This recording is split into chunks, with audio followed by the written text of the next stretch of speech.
Qui est journaliste, blogueuse, auteure. Autrice. Et autrice, pardon, Titiou, elle est là. C'est la relou qui arrive. Et ben voilà, c'est votre carte blanche. Allez-y. Alors d'abord, je m'excuse parce que j'ai une angine, donc j'ai la voix un peu cassée et j'ai des quintes de toux. Alors, à la base, j'avais pensé faire, comme c'est une carte blanche de 10 minutes, je voulais faire un truc un peu punchy et rigolo sur les sacs à main. Et c'était tout écrit, c'était super, sauf que hier, alors j'étais pas ici physiquement, mais j'ai regardé en même temps que je travaillais le live. Et la journée, il y a eu plein d'intervenantes qui étaient passionnantes, c'était super, comme sur la table ronde, des femmes qui maîtrisent leur sujet, voilà, qui sont top. Et à la fin de la journée, j'étais complètement déprimée. Je me suis dit que j'étais peut-être pas la seule a priori à être déprimée. Et ce qui m'a déprimée, évidemment, c'est d'avoir eu pendant 20 minutes un homme qui m'a expliqué ce qu'était le féminisme et comment on faisait bien du féminisme, etc. Je n'étais pas la seule à être un peu en colère hier. Et ça m'a déprimée, ça m'a énervée, mais pas de la bonne colère. Il y a la bonne colère qui est de l'indignation et qui peut pousser à faire des choses. Et là, ça m'a plutôt mis un coup sur la tête, où je me suis dit, déjà, c'est dur d'être une femme, plus dur que d'être un homme en France, on le sait. On a les problèmes économiques, on a la charge mentale, on a les tâches ménagères, on a le fait d'être jugé en permanence sur tout ce qu'on fait, sur notre corps, si on a grossi, si on a minci, si on a trop de rides, comment on est habillé, si on se laisse aller, sur notre coiffure, parce que quand on est une mère maintenant, il faut faire attention à comment on est coiffé aussi. Donc on est jugé en permanence, on a les violences gynécologiques, on a plein de choses. En plus, si on porte une parole féministe, on se prend des torrents de merde en permanence sur Internet. Et je me suis dit, aux universités du féminisme, à la première édition, avoir un homme qui me fait la leçon pendant 20 minutes, c'est insupportable, quoi. Ça ne va pas être possible. Et je sais, alors, je connais les arguments de le débat doit être ouvert, etc. Je suis tout à fait d'accord qu'il y ait des débats. Moi, je veux bien débattre. Là, je suis invitée pour une carte blanche, mais ce n'était pas un débat parce que personne n'a pu lui répondre et qui mettait en cause des femmes nommément qui ne pouvaient rien dire. Et ça, c'était compliqué, cette espèce de parole d'autorité. L'autre répondu en ouverture tout à l'heure. Oui, mais ce n'était pas un débat. Non. C'était un monologue.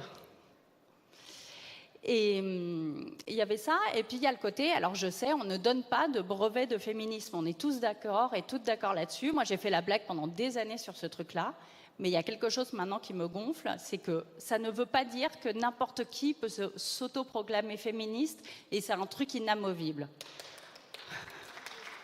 À partir du moment où quelqu'un utilise son temps médiatique pour majoritairement critiquer les féministes plutôt que parler de domination masculine, je suis désolée, pour moi, ça n'est pas une démarche féministe. Et ça ne nous fait pas avancer.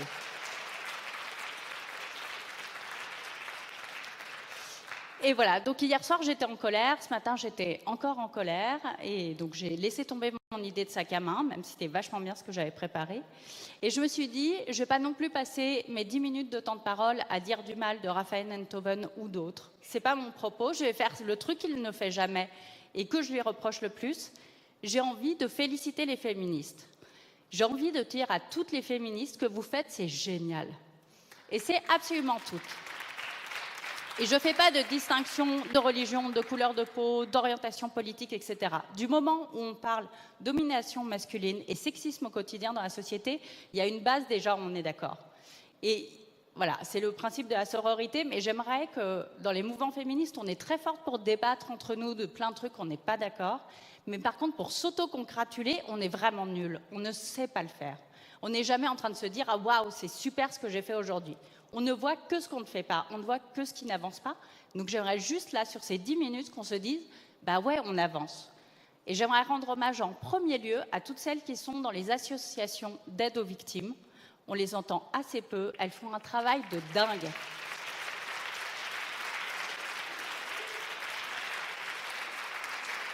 Parce ces femmes-là, elles se coltinent le pire de ce qu'on peut voir. Des cas de viol, de torture, des trucs vraiment immondes, et elles les prennent en charge. Elles sont là pour les victimes, elles sont là ensuite au procès. Voilà, elles font un travail de fou. Donc ça, c'est quand même mes héroïnes. Et après, c'est toutes les autres, c'est les historiennes, les sociologues, toutes celles qui promeuvent le matrimoine, toutes celles les blogueuses, toutes celles en entreprise qui montent des réseaux. C'est toutes ces initiatives-là qui nous font avancer. Et chose que voilà, c'est important à un moment qu'on se pose et qu'on se dise, bah ouais, mais ouais, on assure quand même, ça va quoi. Quand on est ensemble, on arrive à faire des trucs. Et je voudrais aussi particulièrement dire merci à, ça va faire 1 an, toutes celles, chacune, qui a partagé il y a 1 an un message sur les réseaux sociaux avec le hashtag MeToo.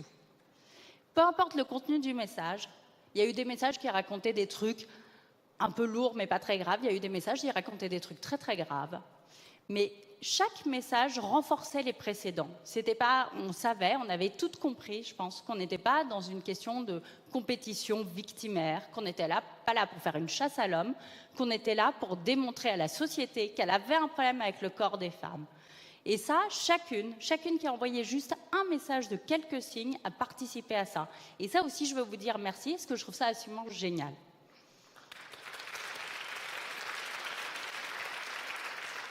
Et après, à titre individuel, je veux remercier toutes celles qui m'ont fait découvrir des sujets auxquels je n'avais jamais pensé.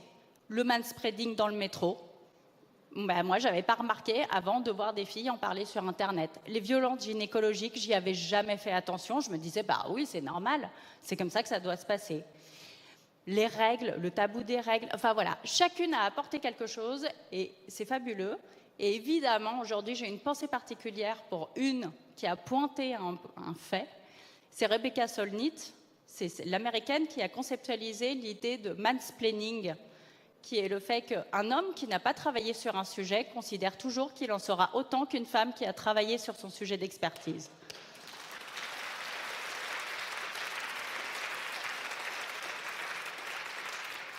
Donc voilà, donc si hier vous étiez fatigué, un peu énervé et découragé, parce que moi j'étais découragée, je dis il faut qu'on oublie ça. On s'est pris 20 minutes d'explication du fait que certaines d'entre nous, on ne faisait pas comme il fallait, pas de la même manière, et des dangers. Si un jour on vivait dans une dictature féministe non mixte, peut-être ça serait un peu dangereux pour les libertés des hommes, on s'en fiche. Ce qui est important, c'est qu'on arrive à avancer tout ensemble et qu'en ce moment, voilà, c'est un moment où on avance. Merci.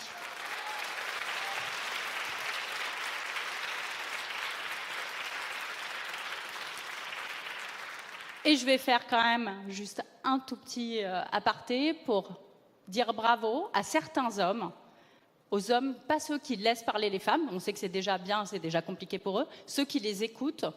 Et donc ceux qui écoutent, par définition, c'est ceux qu'on entend le moins. Et mais merci en fait de votre silence et merci de votre écoute. Et bravo à ceux qui commencent un petit peu, même si vous êtes très en retard par rapport à nous, mais à déconstruire les impératifs de virilité. Ça va être votre taf, il va falloir que vous le fassiez.